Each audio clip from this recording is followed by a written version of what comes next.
So before we get into today's news video, I want to say that 2019 was a pretty awesome year for MMORPGs. See, Steam recently released their 100 top selling games of 2019 list, and you know what was there? MMORPGs like The Elder Scrolls Online, Final Fantasy XIV, and Black Desert Online. While MMOs and even large-scale multiplayer games like Warframe, Destiny 2, and even Path of Exile were there too. I will say, that is pretty impressive considering that so many people are under the impression that the MMORPG genre is dead. With that being said though, let's just jump straight into today's Weekly Byte of MMORPG news video because we have a lot to talk about. Let's kick this off with the most anticipated MMORPG of the next few months, Temtem. MRSSSTIX actually did her full review of the first half of the game. It was posted just a couple days ago if you want to go ahead and check that out. We'll also be doing a giveaway for 2, maybe 3 copies of the game depending on how many of you are interested in it, for those of you that want to try the game out but can't afford it. Links to both will be in the description and the pinned comment below. Now, as for Temtem itself, the game has been in the process of running several stress tests to make certain the game can handle the influx of players when it launches into early access on January 21st. The stress tests aren't going to retain any data once the game officially launches, and the game is going to be buy to play. What this means is that you'll have to pay a one-time fee to play it. Honestly though, from the, I think like 35 hours worth of gameplay, both MRSSSTIX and I made it through, I can safely say that the game, at least to me, subjectively is highly worth it as a huge fan of Pokemon and Digimon. And although we don't have like a definitive price for the game, I don't know, I feel like even so, it's still gonna be worth it. Corepunk is an upcoming MMORPG announced last month. They dropped a trailer that I thought looked pretty good. The gameplay, you know, like admittedly did look a little bit slow, but otherwise I was impressed with both what I saw and heard. After my video on the game, Eugene Kyver, one of the producers at Artificial Core, reached out to me via email not only to thank me for the video on the game, but to also state that they'd heard player feedback and were making every effort to remedy as many concerns as possible. Eugene and Artificial Core then went on to release several follow-up videos, one featuring the content and gameplay issues showcasing improved movement and attack speed, and then the second one was to thank YouTubers that did videos on the game. Granted, there is a lot more the game is going to have to prove to players before our appetites are wet with anticipation, but you know what, it's looking good so far. I haven't done a dedicated video on this yet because, well, I mean, I've talked about Bless and NeoWiz plenty over the last year or two, but I felt this was probably an appropriate medium with which to include in a news video because, like I called it in the past, NeoWiz is launching another Bless MMORPG. And no, this is not the Bless Unleashed Xbox One MMORPG. This one is called Bless Eternal, and it is for mobile devices. Yeah, as if the failure, well, I mean, multiple failures of Bless Online and the relaunch of the game, granted, you know, in altered form onto Xbox One wasn't enough. Now NeoWiz are trying to milk the mobile market with a mobile Bless built on Unreal Engine 4. Not much has been revealed thus far pertaining to the game, but I can assure you, players are not at all impressed. Well, yes, I am certain that the game will no doubt do well because people are suckers for pretty mobile MMOs.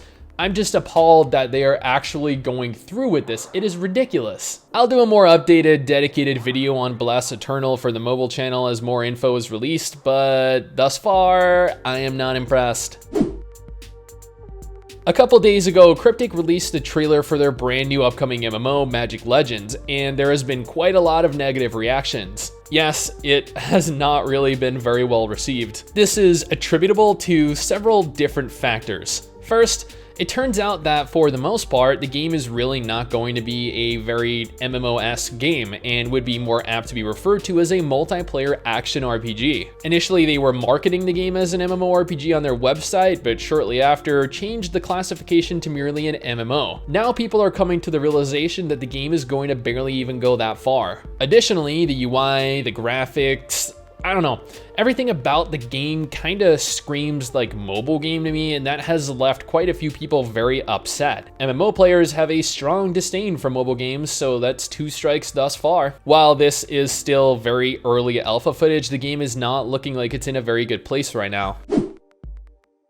So some of you may not be familiar with NPIXEL. They're really only known for their mobile game 7 Nights, which was very popular on mobile devices, granted, but I highly doubt that many PC gamers ever really gave it a second glance. Now, the developers are looking to expand into a brand new market by announcing the release of several new MMORPGs. I reported on Gran Saga once in the past, and I'm pretty excited about that considering, much like Genshin Impact, the game is going to be cross-play compatible with PC and other platforms. However, I was under the impression that that was going to be it, considering that it's difficult to develop more than one MMO at a time for a company, but here they go announcing another MMORPG, Project S. Now, it's unconfirmed what platforms this is actually going to be available on, but judging by the fact that Gran Saga is going cross-platform and NPIXEL are looking to be major competitors in the South Korean MMO market going into the future, it is safe to assume that it'll likely end up cross-platform as well. They also went on to state that with the mass amount of funding they've received recently, they have several other games in development to add to their ever-growing library of games. Do note that I do have a more dedicated video addressing NPIXEL and all the games that they're going to release coming up sometime probably this week, next week. So if you're interested in that, just, wait till next week and go ahead and watch it. I am a pretty big fan of Kritika, and I was pleasantly surprised when Albion, the developer behind Kritika, announced their plans to re-release the game in the West themselves after En Masse's closure. They made promises that new content would be rolled out faster than ever before, that new classes would be introduced, and the game would expand at a rate the player base has never seen. True to that promise, at least, like in the early stages of the game's release, Albion have dropped a brand new trailer showcasing a new female warrior class. While yes, there is currently a male warrior in game, the female warrior will have like a different gameplay focus. Where the male warrior is more traditionally like a slower, hulking berserker, the female is going to be more of an agile samurai. While this announcement was made for the South Korean version of the game only thus far, the North American version of the game will likely be receiving it in the near future. We've already had one large content update thus far, so I am excited to see what 2020 will bring for the game. Man, it has been a while since I have had anything pertaining to Terra to talk about. This is, both good and bad news depending on how you look at it. See, as of a few days ago, the entire Southeast Asian region of the game, published under Playwith, have given Gameforge all rights to publish the game within that region. Thankfully, characters weren't lost and servers weren't merged into card servers already operating, and all players located within the C region will remain segregated from European players. However, that doesn't mean that C players will be unable to play with European players. It's now merely as easy as switching servers. This honestly might see a nice increase in terms of player base for both regions. While Terra in North America is pretty much dead at this point, this is, I guess kind of proof that Terra is still highly profitable for Gameforge as they are taking on an entire different region worth of players.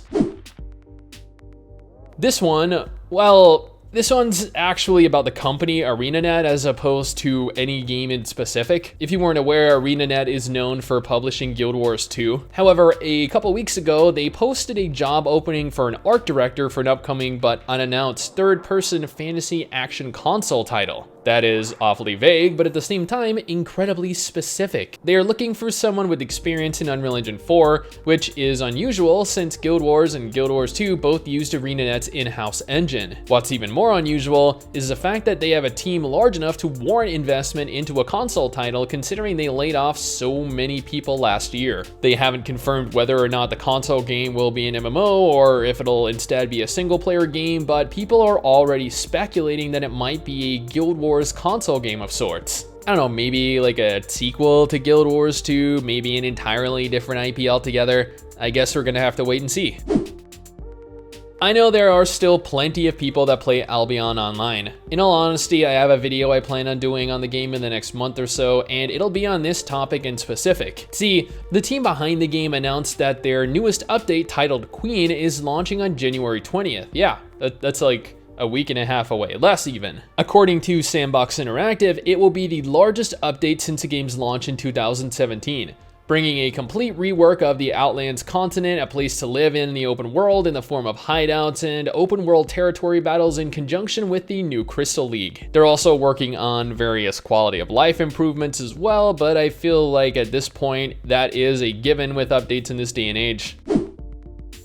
So this one is a little weird. See, if you've ever heard of Tales of Wind, you will know that it is a mobile MMORPG, but that's not what we're talking about. Rather, the developers behind the game announced that at the end of December, the game would be launching on a PC as well. Honestly, I played the game on mobile for my mobile channel, and I think it's safe to say that the game, well, it is not a quality enough game to warrant a PC port. Like, upon reading the official Facebook announcement, it looks like it's the mobile version of the game, but playable on PC just like as if you were to use an emulator. I know some of you are going to probably be interested in it, thus my making a note and talking about it right now, but I can guarantee you this is not a traditional PC MMO. Nevertheless, if you're interested in playing it, hey, it's available right now. And that is it. That is all the MMO related news that has been brought to my attention over the last 2 weeks or so. If you know of anything I missed, then feel free to hit me up on Twitter or Instagram with a link to the article so I can further discuss it. Anyway guys, that is it for me. Thanks for watching. Hopefully you enjoyed the video. Don't forget to subscribe for more content like this, and I'll see you all next time. Peace.